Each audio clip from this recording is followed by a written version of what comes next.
You think about all the boys that didn't come home, makes you kind of sad.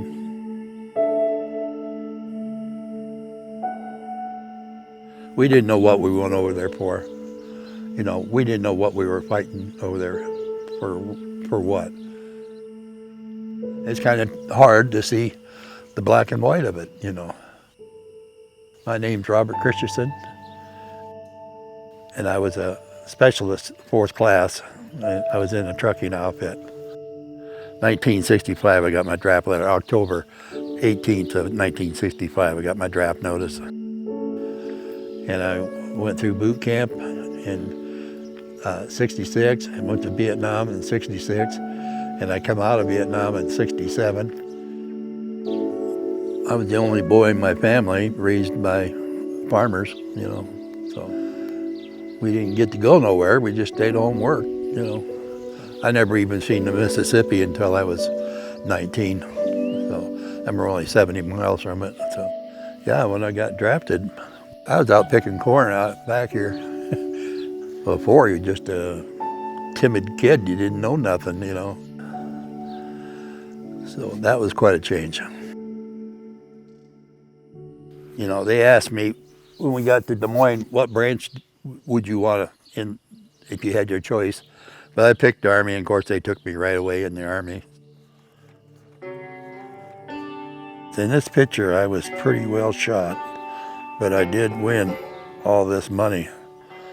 What a headache I had that next day. Ooh, this picture is also taken in my barracks. I was playing little cards. This is just before we graduated from boot camp.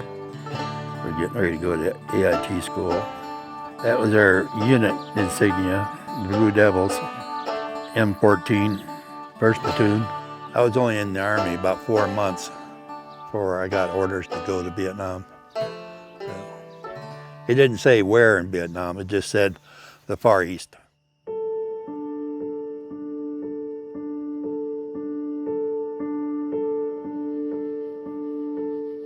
Yeah, when I landed in Vietnam, well, when we approached the airport, they stair-stepped the airplanes in, and so you just didn't gradually level off and fly in. They go out and drop, go a little more, drop, and avoid getting sniped.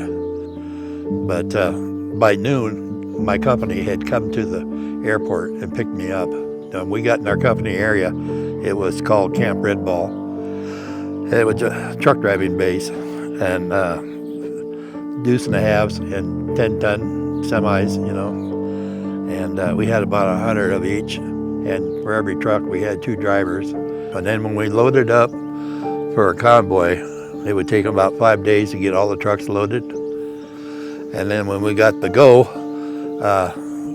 we traveled about 20 miles an hour, and we had about 90 miles to go. It took us all day to get to Da Nang. We'd be driving along, and all of a sudden you see explosions, They go one long, one short.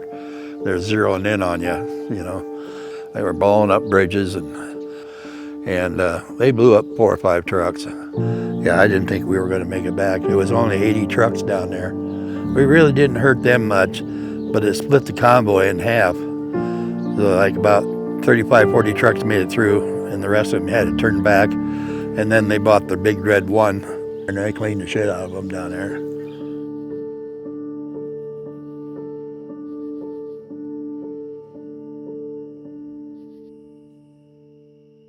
You think about all the boys that didn't come home, makes you kind of sad.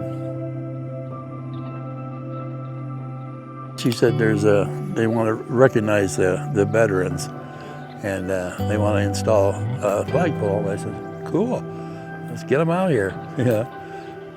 So, well, when I see that flag flying, that's little pride swells up in you. And you think about your days over there and what you went through, and your loved ones that you did everything you could to make sure they survived, and it just puts a lot of pride in your country. I didn't do anything really special, but when the country called me, I served. I came, and I did the best I could, you know, for an old farm kid, you know, so.